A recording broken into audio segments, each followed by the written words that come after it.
Bonsoir à toutes et à tous, donc nous en arrivons à la chronique 226 me semble-t-il, chronique que je voulais faire depuis un moment. Alors je vais m'y attaquer, effectivement je voulais faire une chronique sur Antonio Gramsci et Machiavel. Et définir effectivement les points les plus importants comme étant la politique comme éthique du collectif, et expliquer effectivement la relation entre les deux, entre Gramsci et Machiavel. Et pour déjà comprendre la conception gramscienne de la politique comme éthique du collectif, on doit examiner trois aspects. Le premier est la passion, raisonnée bien entendu, avec laquelle Gramsci a toujours défendu la vérité en politique. Et le deuxième aspect est la comparaison qui a été établie dans les notes des carnets de prison que je vous invite à lire et qui sont disponibles aussi bien en format de porte-document format, donc en PDF, comme des ouvrages, je dirais, en librairie classique.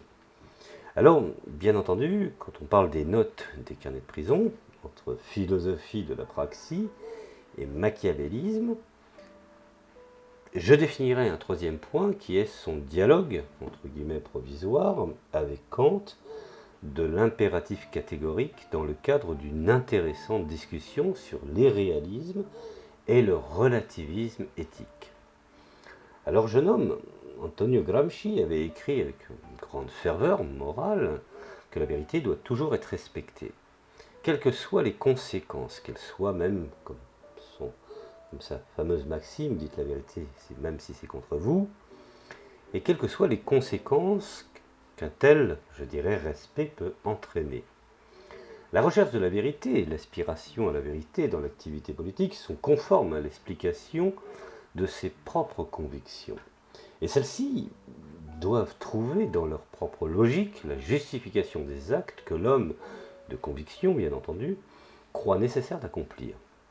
Le mensonge, à contrario, et la falsification, a déclaré ce jeune Gramsci, ne produisent au contraire que des châteaux en l'air que d'autres mensonges et d'autres falsifications feront tomber. Plus tard, Gramsci a endossé la maxime de La Salle, selon laquelle la vérité est toujours révolutionnaire. Dites la vérité et apprenez la vérité ensemble. C'était pour lui la substance morale du programme communiste à l'époque de l'Ordine Nuovo, dans les cahiers et dans les lettres écrites depuis la prison.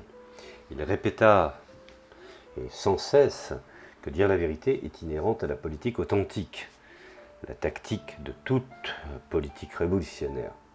L'exaltation de la véracité, non seulement face au mensonge explicite ou la tromperie ou la communication fallacieuse, ce que Kluskar appela plus tard les sophistes, mais même en face à la fausse piété et à la compassion incomprise, et le fil rouge à travers lequel, dans son épistolaire, il essaie de fusionner une relation affective saine et une bonne vie dans la sphère publique. On pourrait dire que c'est la véracité de Gramsci, cette passion de chercher et de dire la vérité, qui est la plus émouvante dans les lettres de prison, probablement parce que le lecteur attentif saisit tout de suite que là, dans cette passion vécue dans des conditions si douloureuses, se trouve une des causes de sa tragédie. Mais comment l'exaltation de la vérité, cette insistance sur la nécessité de dire la vérité en politique, se conjugue-t-elle et se complète-t-elle avec l'attirance que Gramsci a ressentie pour Machiavel? Machiavel n'est-il pas le père de la, je dirais, moderne de la double vérité en politique, le représentant par excellence d'une conception de la politique dans laquelle dire la vérité n'a pas sa place car assimilée à la naïveté? Alors, Gramsci a fermement défendu la principale leçon de Machiavel, la distinction des plans de nature analytique entre éthique et politique, avec l'affirmation conséquente de l'autonomie du domaine politique. Cette distinction, je dirais, implique que l'activité de l'homme politique doit être jugée par l'aptitude ou l'insuffisance de ses propos et de ses projets dans la vie politique, c'est-à-dire avec une relative indépendance du jugement qu'on peut exprimer effectivement sur la bonne ou la mauvaise foi de l'individu, la personne qui est un jugement moral.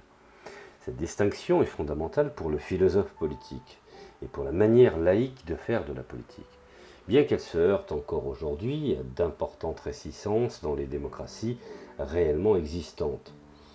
Alors l'affirmation méthodique de l'autonomie de la sphère politique implique que l'homme politique ne peut être jugé d'abord sur ce qu'il fait ou ne fait pas dans sa vie privée, mais en tenant compte du fait qu'il entretient ou non, et dans quelle mesure, il fait ses engagements publics. Dans ce domaine, le jugement, que traduit sa pensée de Gramsci, est politique. Par conséquent, ce qu'il faut juger, c'est la cohérence, la conformité des moyens à certaines fins. Ce qui ne veut pas dire, bien entendu, que la cohérence politique s'oppose en principe à l'honnêteté, comme le prétendent les déformateurs, je dirais, machiavéliques et pseudo-machiavéliques, car il y a effectivement différentes écoles. Bon bref, ce n'est pas le sujet. La reconnaissance que le jugement à ce niveau est politique et s'accommode de l'affirmation que l'honnêteté de la personne est précisément un facteur nécessaire de cohérence politique. Dans la vie moderne, par exemple, cette confusion entre plan éthique et plan politique a deux conséquences. La première et la plus fondamentale est la permanence d'une conception très répandue, ce que Machiavel appelait l'hypocrisie chrétienne, tendant à dévaloriser la politique comme activité au nom d'une morale universaliste et absolutisante. Bon, bref, et d'une morale déclamatoire, mais qui plus tard n'est pas pratique. La persistante, je dirais une sorte de persistance de cette tendance est renforcée dans le monde contemporain par le fait qu'en effet, il existe dans la société une large couche de politiciens professionnels, celle qu'on appelle aujourd'hui la classe politique, et qui vivent, je dirais, dans et de la politique, en mauvaise foi, sans conviction éthique, faisant des actions et des décisions publiques une affaire d'intérêt privé.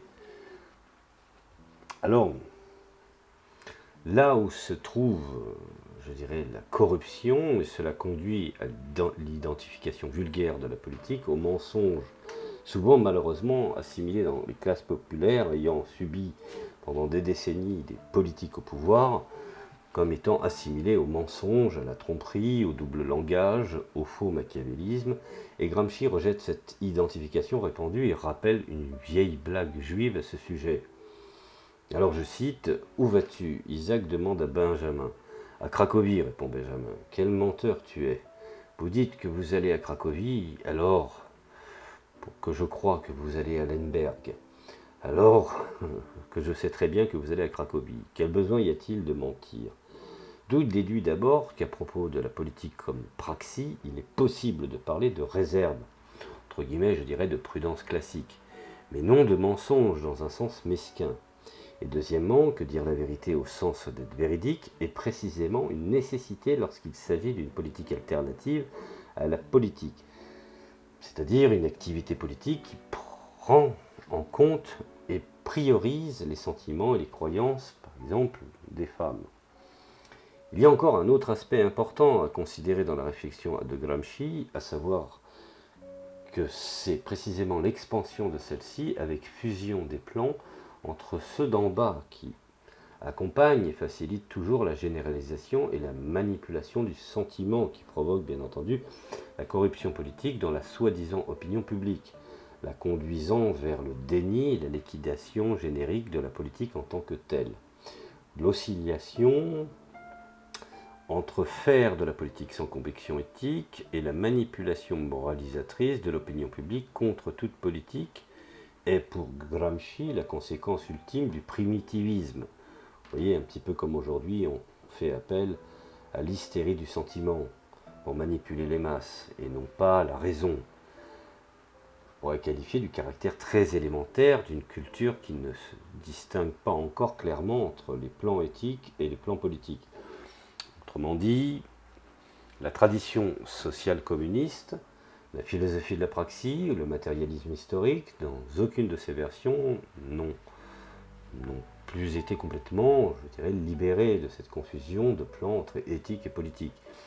Et dans les cahiers de prison de Gramsci, qui a dénoncé l'existence d'une mauvaise tendance dans le matérialisme historique, qui dans sa vulgarisation se rattache aux pires traditions de la culture médiatique italienne et les favorise. Dans ce contexte, il renvoie à l'improvisation, au talent et à la paresse fataliste, au dilettantisme fantaisiste, au manque de discipline intellectuelle, à l'irresponsabilité et à la déloyauté morale et intellectuelle. Cette critique rappelle les mêmes traits psychosociologiques que Gramsci avait dénoncé quelques années plus tôt dans l'analyse des origines socioculturelles du fascisme en Italie. Dans cette circonstance, Gramsci avait en effet écrit que le fascisme, ou je dirais le désordre intellectuel, conduit au désordre moral et que cela a été une des composantes de la montée du fascisme. En lien avec cette préoccupation, dans le Quaderno de la prison, qui affirme la nécessité d'une critique interne sévère et rigoureuse, sans convention ni diplomatie, une double critique, une critique, je dirais, des préjugés et des conventions, des faux devoirs et des obligations hypocrites, mais aussi une critique au sens, je dirais, du scepticisme posé, de relativisme absolu, de cynisme snob. Alors, la recherche d'un équilibre entre éthique privée et éthique publique, c'est-à-dire entre éthique et politique comme éthique du collectif, est menée chez Gramsci à travers une critique du machiavélisme actuel et du marxisme vulgaire. Dans les deux cas, la dégradation du point de vue originel de Machiavel et de Marx consiste en quelque sorte dans la confusion de la morale politique avec la morale privée, de la politique avec l'éthique. Le grand apport, n'ayons pas peur de le dire, de Machiavel aurait consisté pour Gramsci à avoir distingué analytiquement la politique de l'éthique et en l'ayant fait aux origines de la modernité, non seulement ou pas principalement, je dirais en termes élitistes, au profit du prince, mais pour ceux d'en bas. D'où son républicanisme, la question est, cette distinction implique-t-elle je dirais, un mépris ou une annulation de l'éthique, comme le dit parfois la réponse de Gramsci, est non. Cette dérivation est la conséquence d'une lecture erronée de Machiavel, favorisée par les concurrents historiques du machiavélisme, à commencer par les jésuites, qui furent en pratique ses meilleurs disciples. Alors, bien entendu, l'usage péjoratif vulgaire, mais intéressé du mot machiavélisme, réduit la politique à l'imposition de la raison d'État au mépris de tous les principes éthiques. Mais, dirions-nous, Machiavel n'est pas réductible au machiavélisme, je dirais machiavélisme vulgaire ou inventé. Machiavel est pour Gramsci à la fois un politologue et un homme politique. En tant que scientifique, il établit une distinction analytique entre morale et politique, précisément pour donner une autonomie à la politique comme science, comme réflexion rationnelle. Sa distinction analytique, faite pour des raisons méthodologiques, ne nie pas toute morale. Machiavel lui-même, en tant qu'homme politique, ne peut s'empêcher de traiter du, entre guillemets, ce qui devrait être. Mais, je dirais, pour Machiavel, aux origines de la modernité, que par extension, pour qui veut réfléchir sur le nouveau prince, sur la politique pouvoir et devoir de la fin de la modernité, la complication du problème est donnée par la question de savoir quel genre devrait être. Est-ce qu'il s'agit d'un simple acte arbitraire et abstrait ou d'une volonté concrète, lorsque dans les deux cas, le devrait être est considéré comme une volonté concrète, ce qu'on pourrait considérer comme étant une nécessité d'une autre morale qui puisse s'affirmer. Une morale différente de la morale dominante, chrétienne, confessionnelle, vaticane ou sécularisée, et cette dernière, comme l'a entrevu Machiavel, rend impossible la politique laïque, puisque restant dans l'annonce du paradis, sous ses formes multiples, elle conduit au désastre dans le monde, ce que Machiavel a établi, et c'est encore un rapport entre éthique et politique, plus proche de cette conception des anciens, pour qui la politique était aussi comme savoir et comme pratique plus fondamentale, oui, effectivement, le mot est bienvenu, que l'éthique. Ceci, qui est évident pour tout lecteur averti des œuvres d'Aristote, est oublié et déguisé dans la version vulgaire actuelle du machiavélisme.